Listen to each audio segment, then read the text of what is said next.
Good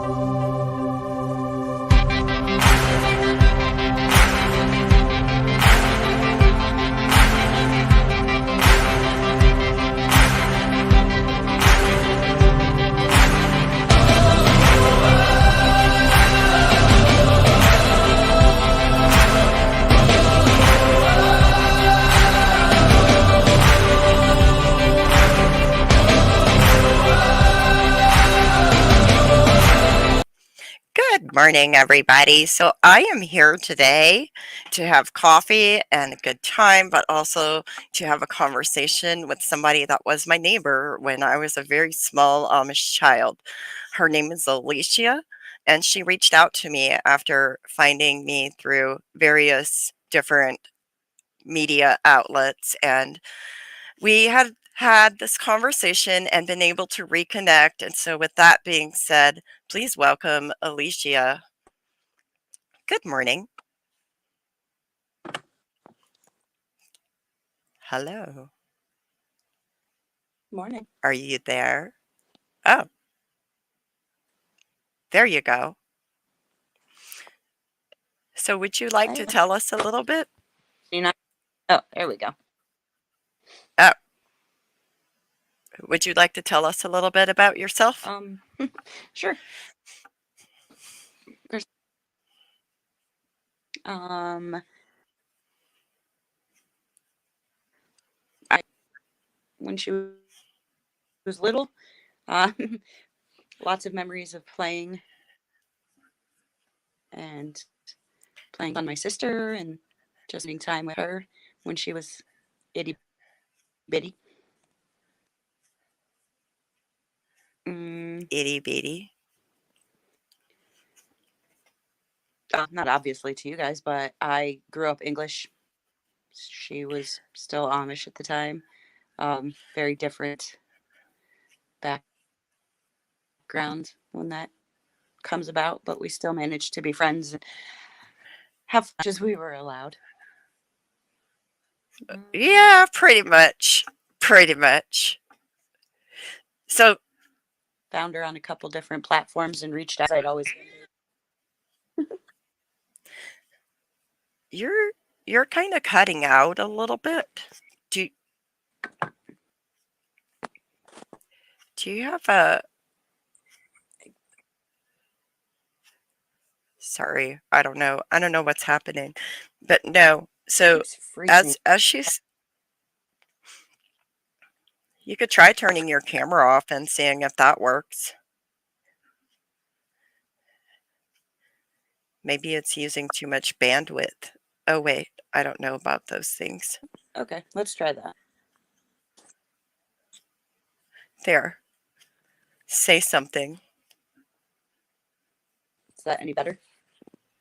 Oh, yeah, that's much better as far as like the Is that audio any better goes. with the camera off?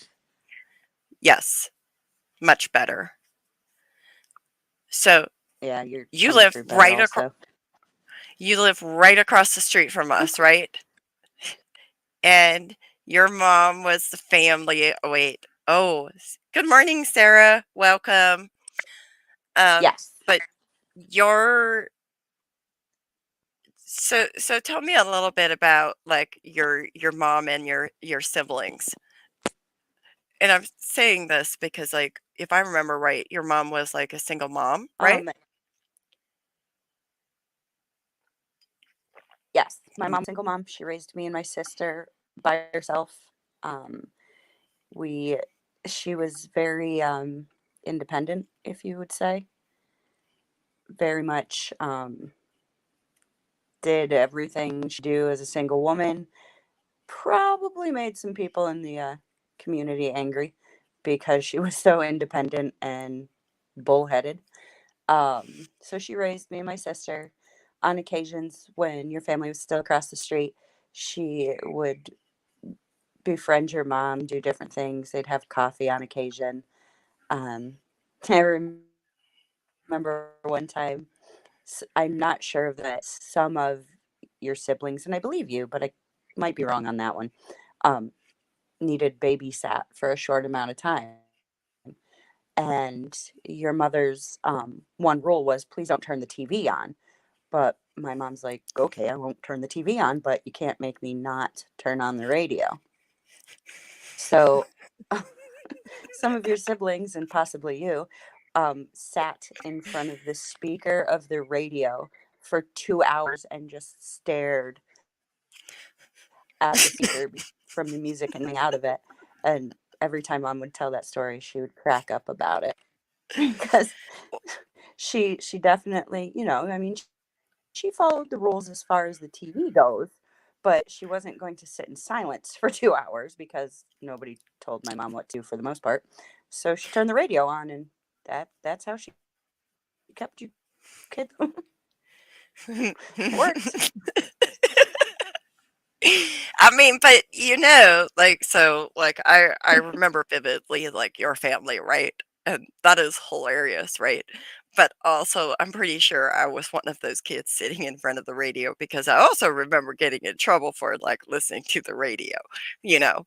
That's just like the TV itself was the devil's the devil is Mhm. in it. Okay, so the devil's in the TV, but, like, the radio, okay, that was still bad. It was still like, no. And then as far as, like, you were talking about your mom being a single mom and being an independent woman and all of that and trying to, like, befriend and all of that, but, she was a single mom and the community didn't like her. Like, do you remember any of the Amish community's response to that? Or did she share Um, that? I remember just little bits and pieces that my mom would say. Some, but my mom also had the mindset of she didn't give a shit what anybody said about her. So she was going to continue to try and befriend your mom, quite possibly just off the rest of the men that didn't like her, because that was just my mom's personality. Oh, you mean like my So she sperm probably donor tried and my harder uncle the after they started complaining. so so Yeah. you mean like she didn't give a crap about like my Yeah. sperm donor and my uncle the bishop that really didn't like her? That's pretty funny. Because we had meetings. There were meetings, okay, that No, happened not at all. after like yeah, like they would come over and they would talk to our parents and all this stuff about like the English neighbors. Like your mom was definitely a topic of that conversation because she was not approved. Like Oh, I bet. she, like oh, she didn't care. She was going to do what she could to be a good neighbor and talk to your mom and hang out with you kids and do whatever she needed to do. She didn't care what they thought of her, ever. which is also amazing because like, I remember the one even time when we were super small and my sister was in. you're cutting out now.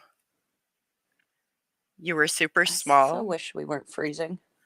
That would be so great. I know. I don't know. I don't know if it's weather. Oh, I was going to tell the story about when we swapped clothes and I went and got my sister off the school bus. That was fun. Do you do realize that I got a spanking for that?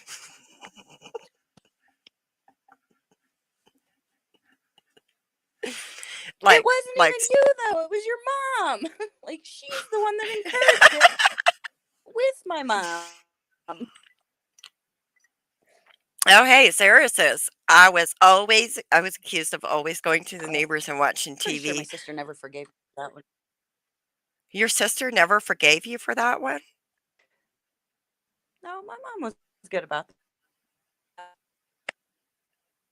No, because she was so embarrassed by it. She, every once in a while, I'll bring it up, and you know, she's weird. Um,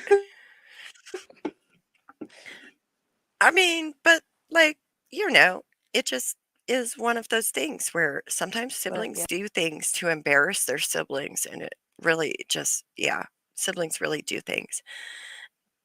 But, you know, one of the things that we were talking about, so by the way, people, like, it's been, at the risk of making us sound old, okay, I guess we're only as old as we feel we are, right? So it's been over 30 years since I've talked to Alicia. It's crazy, right? But one of the things that we've been talking about is like ways that people can help when they suspect children are being abused. And part of the reason is like, when you suspect children are being abused, what can you do? And especially when it comes to Amish children, do people know what to do? And way back then, like that would have been like in the 1980s, right?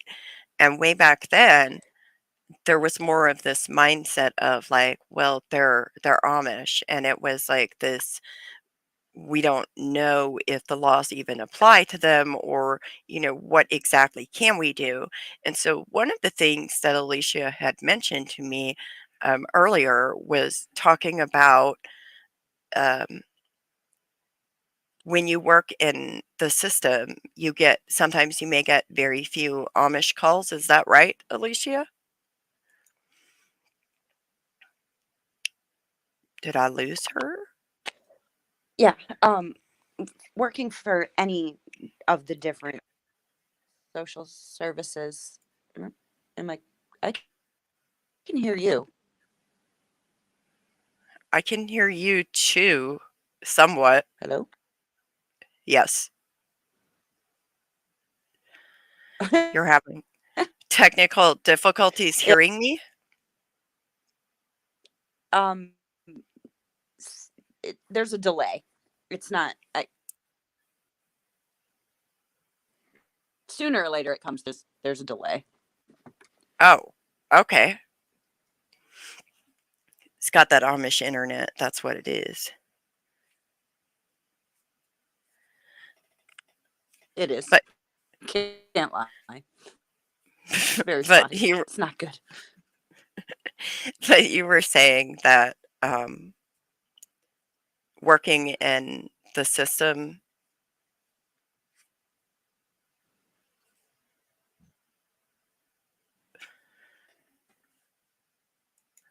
y'all, did we lose her? Yes. It's very hard because basically what the system relies on.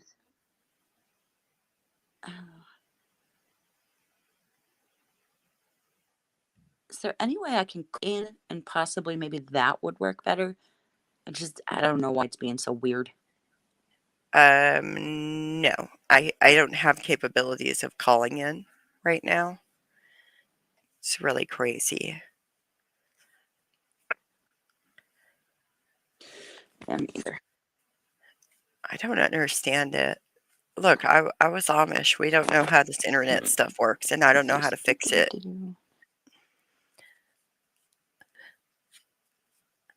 But when you work in the system, I think what she was saying is when you work in the system and you see like very few calls or even Amish families accepting services when they could really benefit from using services or receiving services,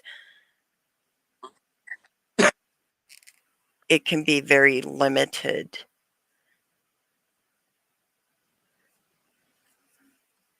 Ooh. Yes. And what really hurts us as a system as a whole is the fact that people in the community, number one, the Amish community is not going to call in on another Amish family. But then, retrospect that is, they don't know what they can and can't do because it might be something they would call in on another English family, but with them being Amish, it's, well, that's part of their religion, or, this or that. But at the end of the day, at what point does religion become an excuse as to Y- allowing these things to happen? And But also on the flip side of it is with the system working for it and everything, it's hard to know exactly what the system can do because it's always thrown in, well, that's their religious belief. That's their culture. That's their this. That's their that. At the end of the day, these are still women and children that don't deserve the things that are happening to them. Well, nobody deserves it, but Right. and it's very unknown territory as to what can and cannot be done. So, do you get the sense that when they say, do you feel like when people say it's part of their religion, that are they saying that abuse is part of their religion?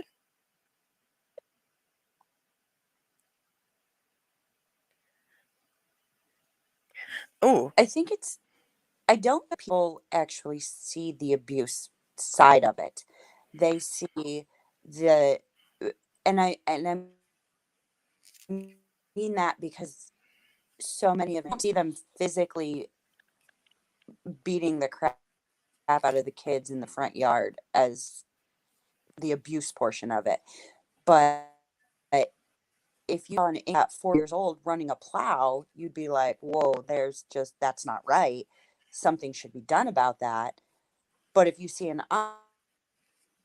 Amish kid, it's almost like, oh well, that's just how they are. It's almost as if excuses are being made, as opposed yeah, to actually trying to step in and be like, you know, maybe a 4 year old shouldn't be driving a team of horses and that one kick, sidestep, whatever, going to kill this kid. That wouldn't be okay for an English family. So is it okay for an Amish family? right. Hey, one of our listeners suggested having you leave and close the browser and then come back in and see if that helps. Do you want to try that?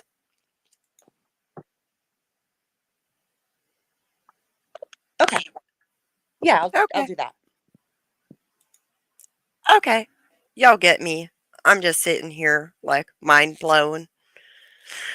Whew. Y'all, have you ever reconnected with somebody from your past that you never thought? Like for me, I actually looked for um, Alicia for years. I looked for her and tried to find her, and I couldn't find her. And so I gave up. And then for her to reach out, it was like amazing. It was like, this is what's supposed to happen. And also, like, I'm so confused on the whole where does religious freedom end and human rights begin? Because to me, it almost appears as if, like, people may not necessarily be saying that it's part of their religion for children to be abused, for women to be mistreated, for people to be mistreated. But when they say that it's part of their religion or we can't do anything, like inherently, the action to me appears to be that you're now sanctioning abuse. Even though your words may not believe that, you may not necessarily believe that sanctioning religious freedom is sanctioning abuse in this case. If you are not taking any action to try to prevent the abuse from happening, your actions are absolutely saying that it is sanctioned to have religious abuse. Is that really the best we can do, America? Welcome back, I Alicia. think thanks. I can now your voice actually matches your face now. So hopefully Oh, that that's worked. great. Um, one of And our I think list that's of what I was trying to say. that's what you were trying to say? Oh wow. One of our listeners Well, says yeah, because okay, apparently it's still delayed.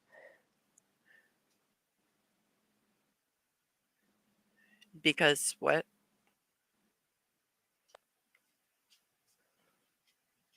Oh, sorry. I was trying to read what the comment was.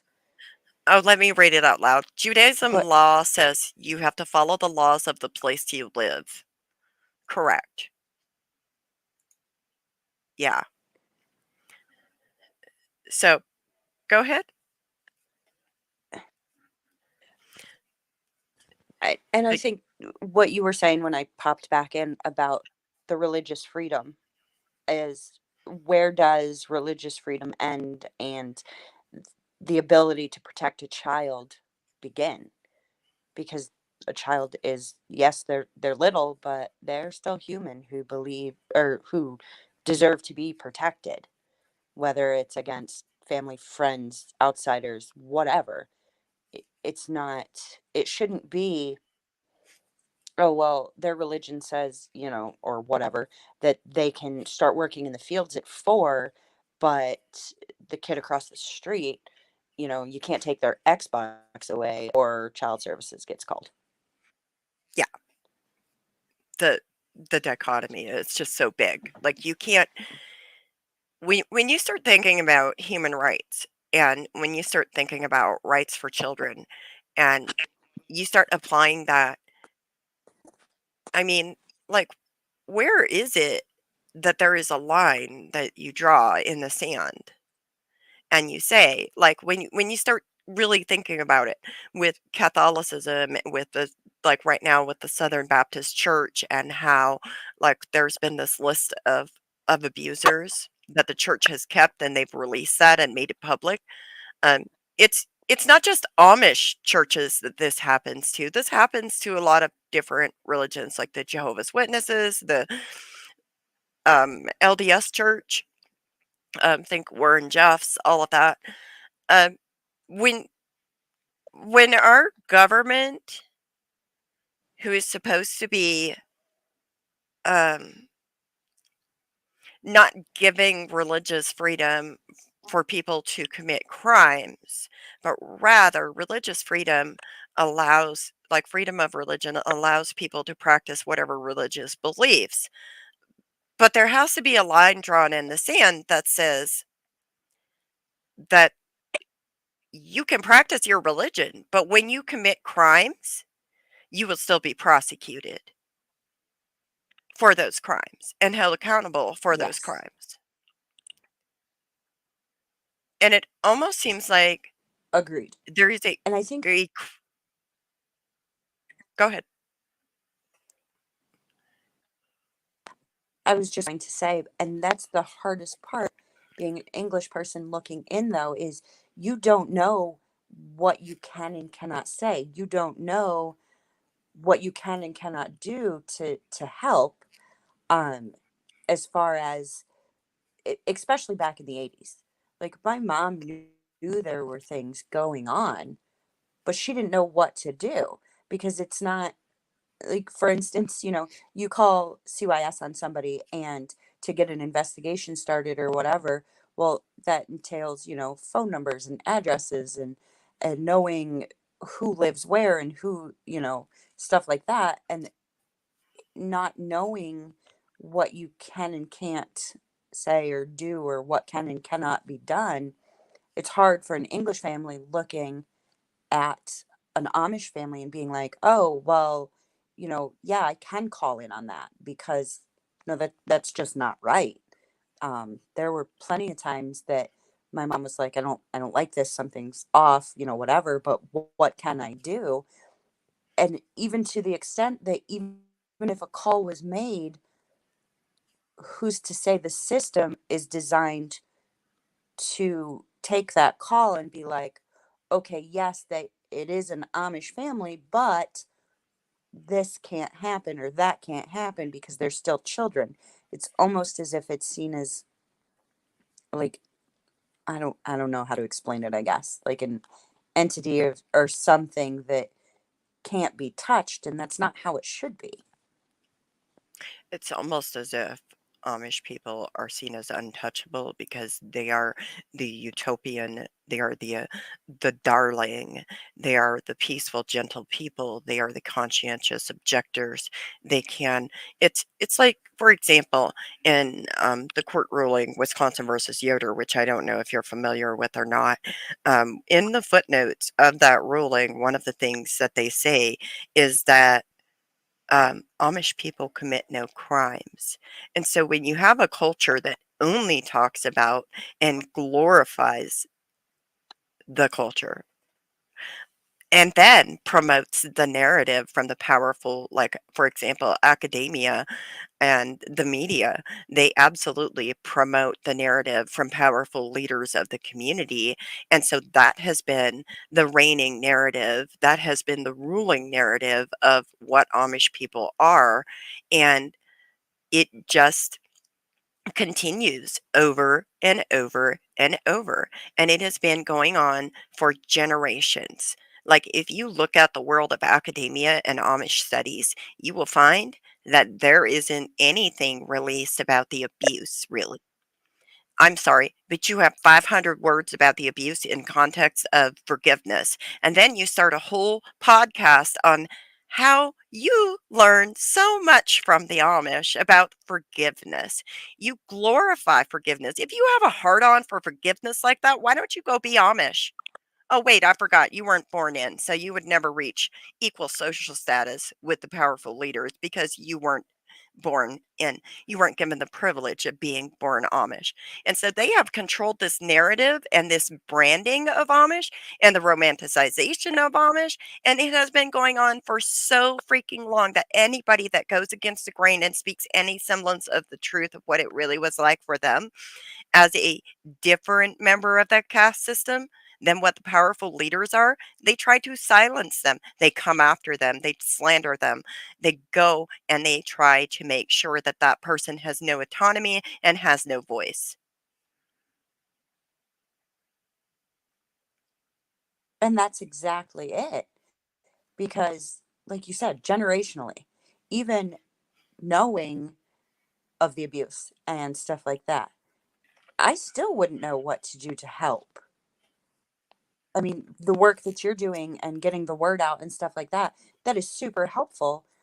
But until, I was introduced to that information, even as a 40-year-old person, I wouldn't have known what I actually could do. And I worked for the system that's supposed to help kids, that's supposed to prevent abuse and neglect of children. I don't care what your religion is, Hmm. but it's still so, like you said, Amish people don't commit crimes. They don't do these horrid things.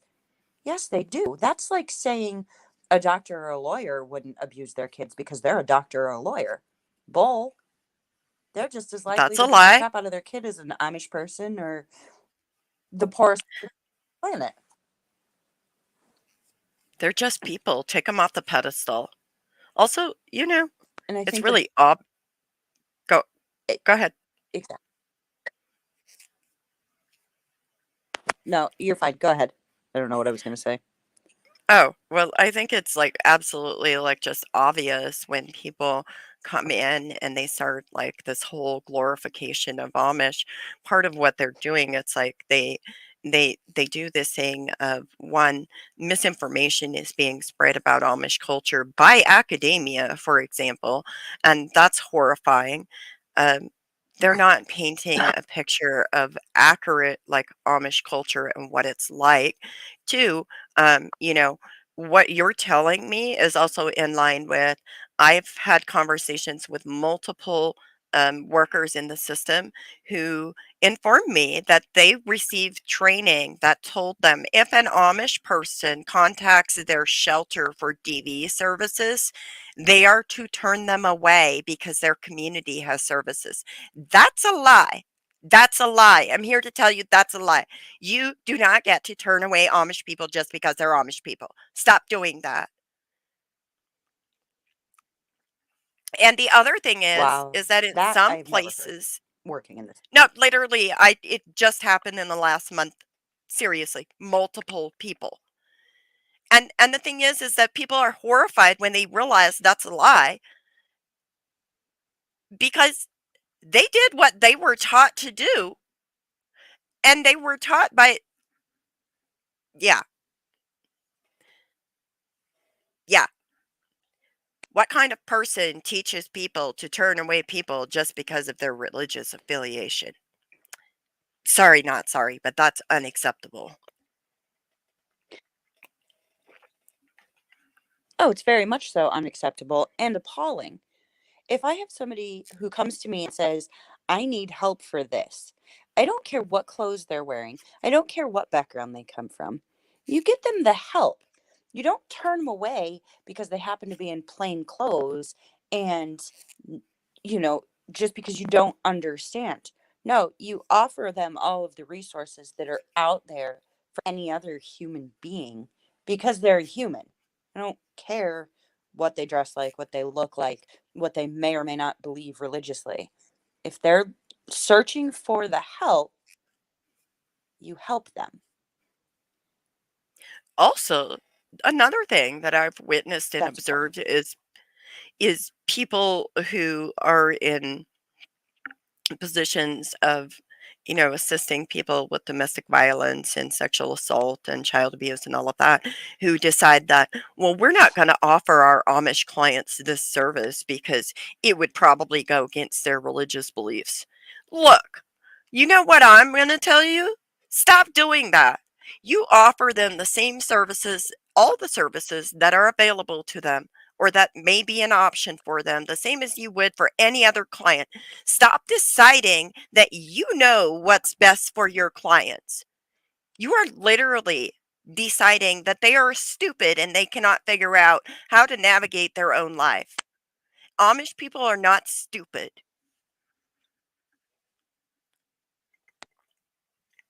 No, not at all. And Like, that is like, that's ridiculous that you wouldn't offer the services for them. Because, like you just said, if a service is good enough for a child under the age of 5 in English community, it's the same.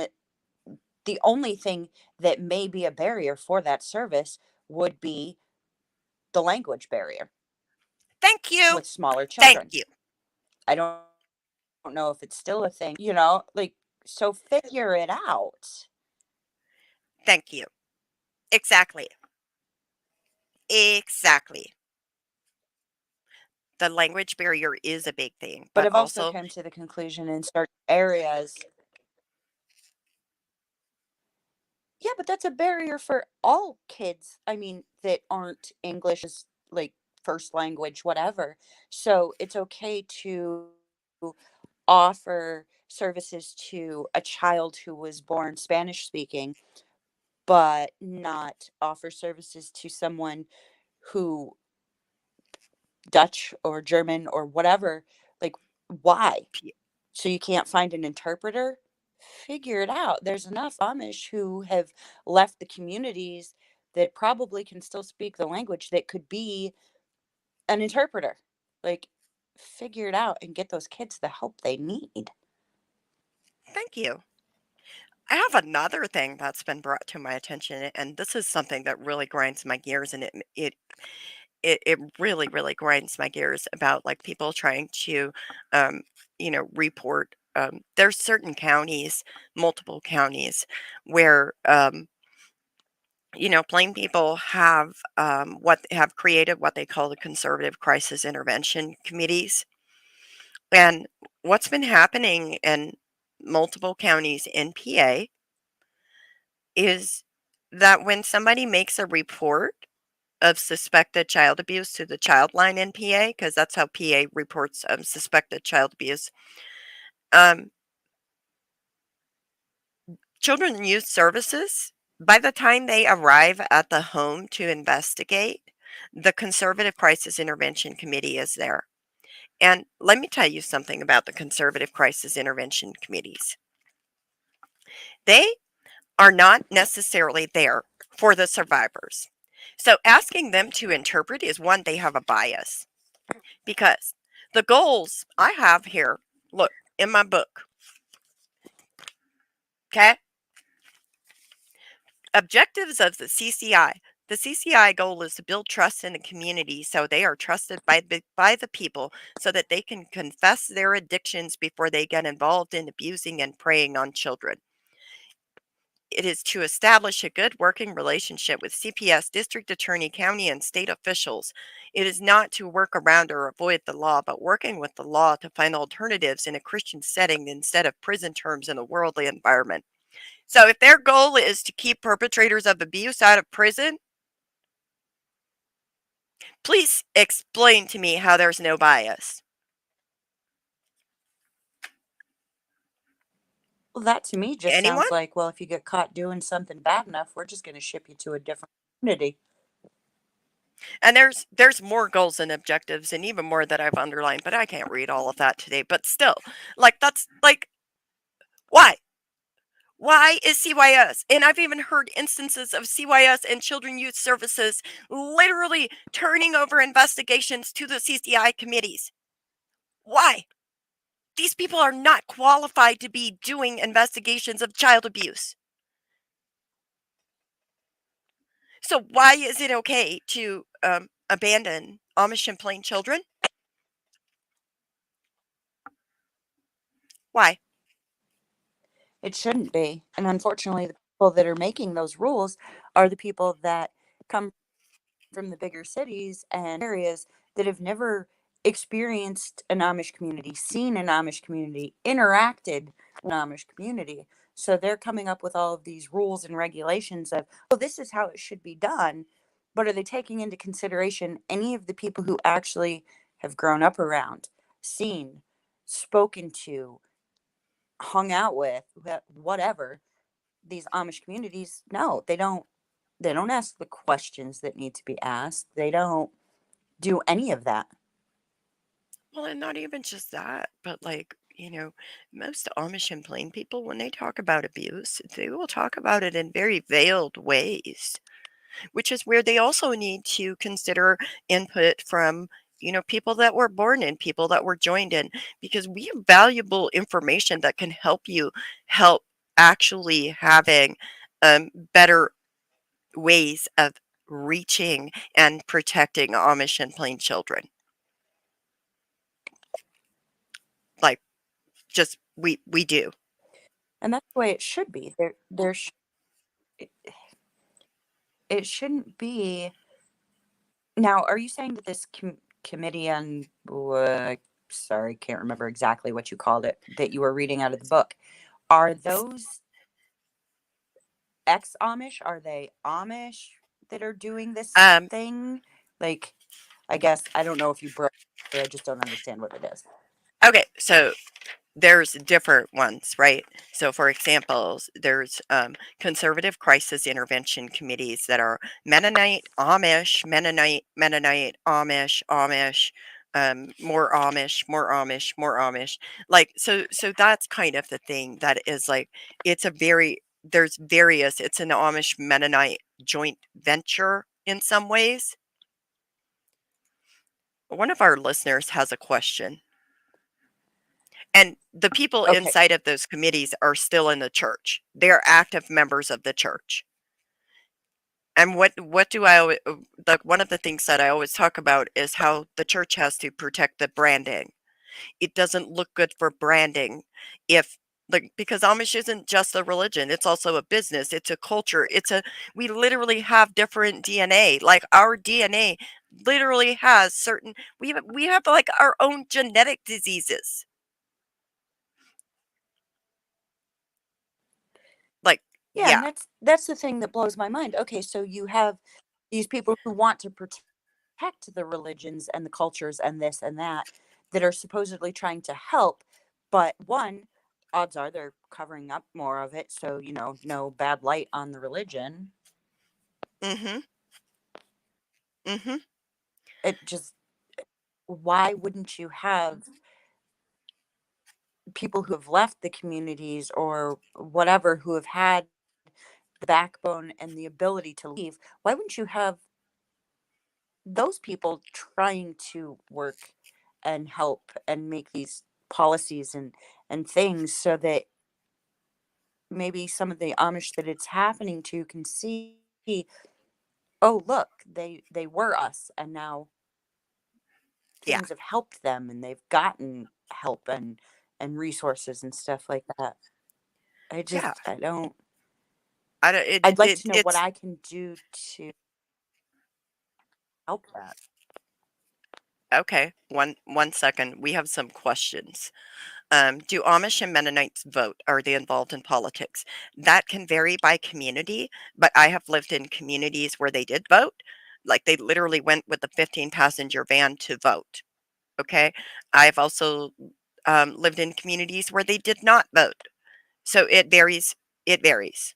But yes, the other thing is they may vote. They may they may vote with like some of they may work with like some of the policymakers sometimes in some cases. Somebody wants to discuss the dangers of allowing church elders, men in crisis, to act as translators.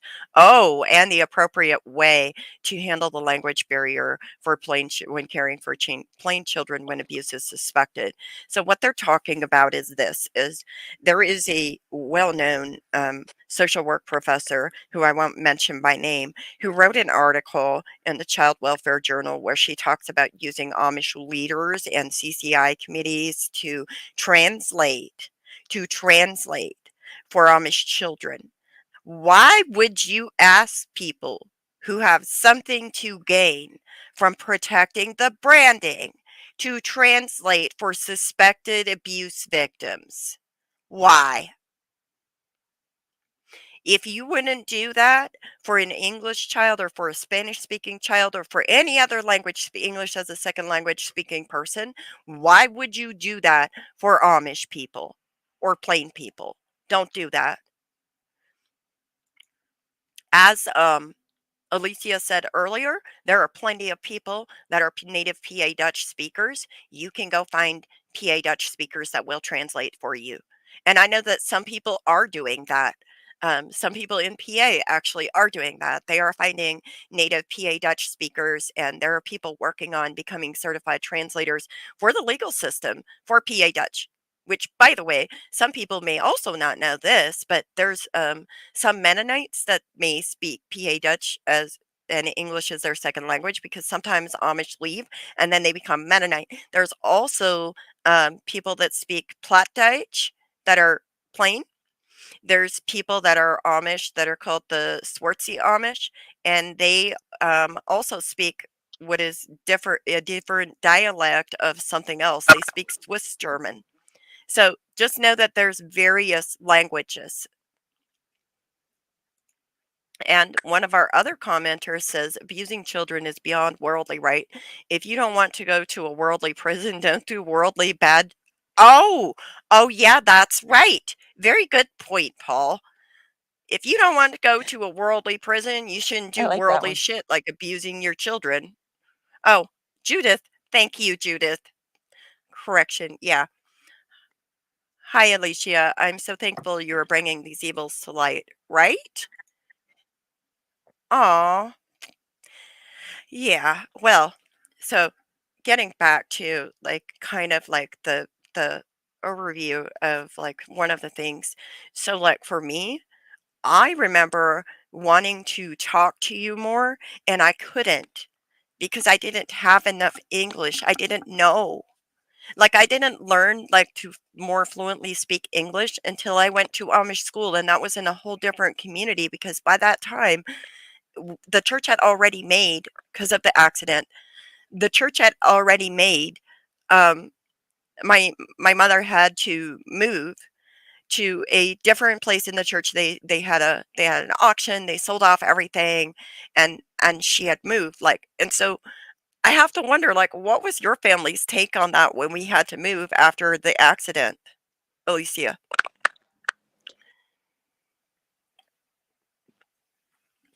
Honestly, like, I, as a small child, was just confused. I couldn't understand. I'm like, okay, where'd my friends go? Like, I realized that, the bio dad was killed and stuff and in the accident, but why'd they leave? Like, why'd they make them leave their home? I couldn't, it didn't compute in my small little English brain as to, and then throughout, my mom's like, oh, well, they had to move because the community wouldn't allow your mom to continue being a single mom, because we already discussed the fact that my mom was not liked for being a single mom and independent. So why would they allow your mother to have done that?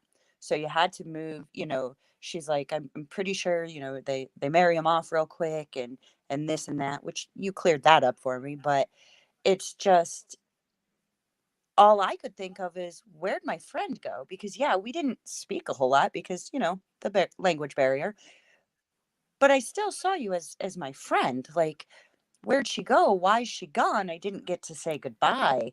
All of that. It was just very bizarre to me because it was like one day you were there and poof, gone.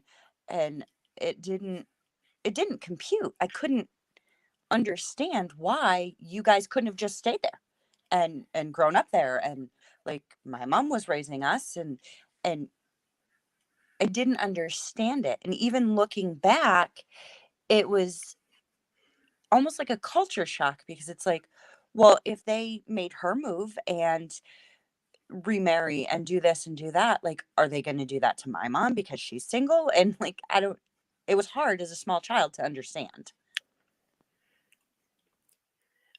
Seeing that just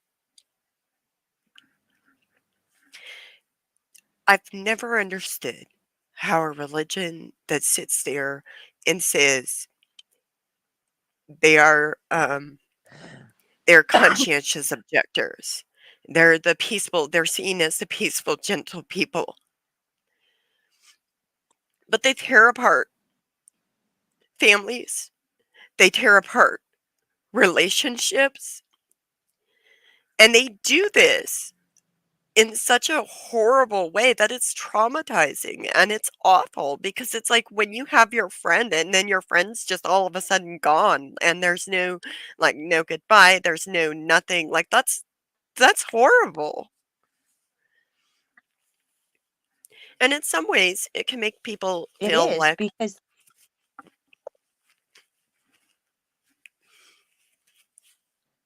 go ahead. I think the hardest part for me being the English child in this situation was just not knowing truly. Okay, so growing up, yep, Amish people, cool. Different religion, cool. But at the end of the day, like, you're just a kid.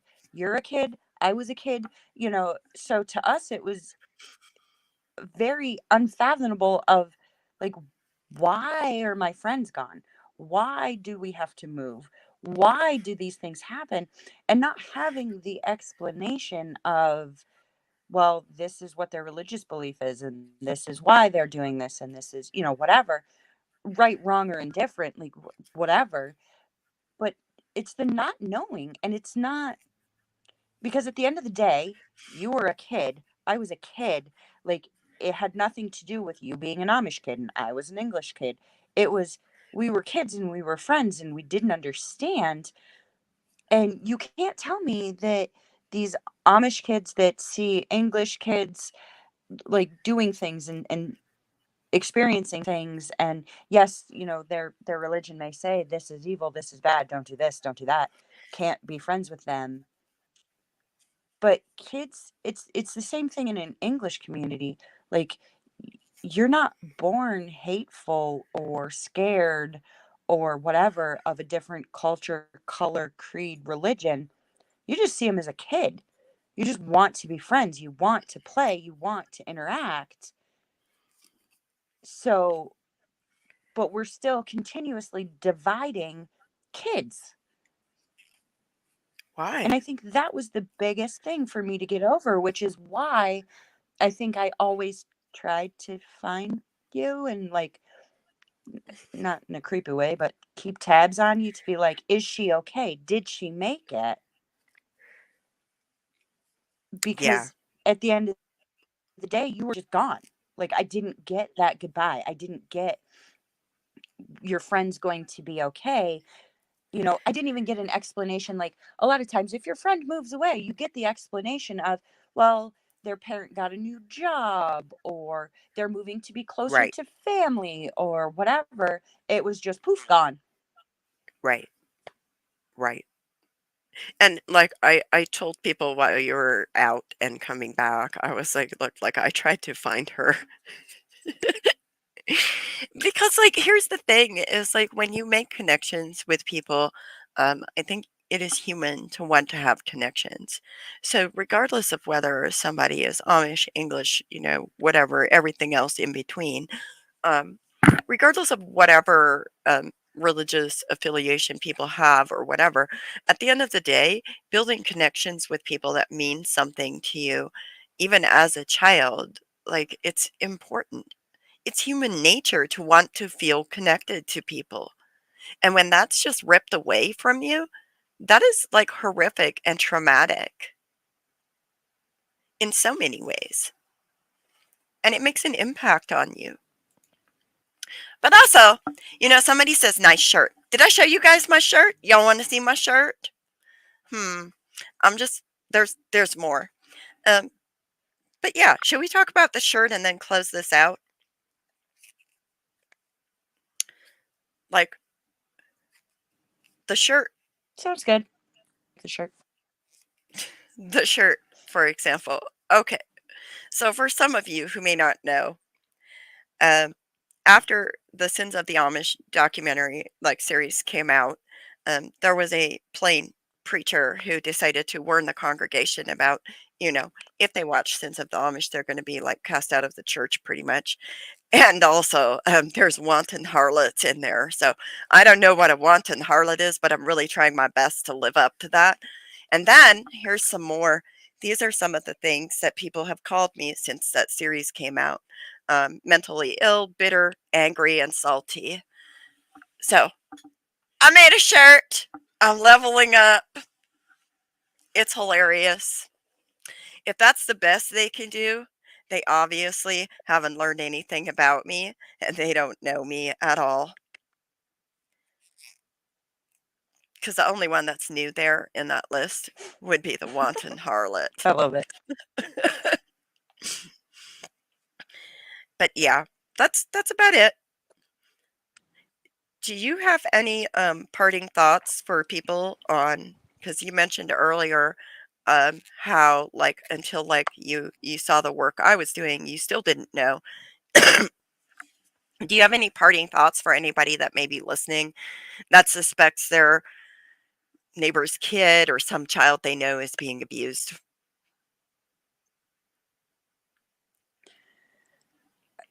I guess my parting thoughts on that are just reach out. Make the phone calls, because sooner or later, the first person that gets that call may not understand, may not be willing to step on people's toes, whatever, but keep making those calls.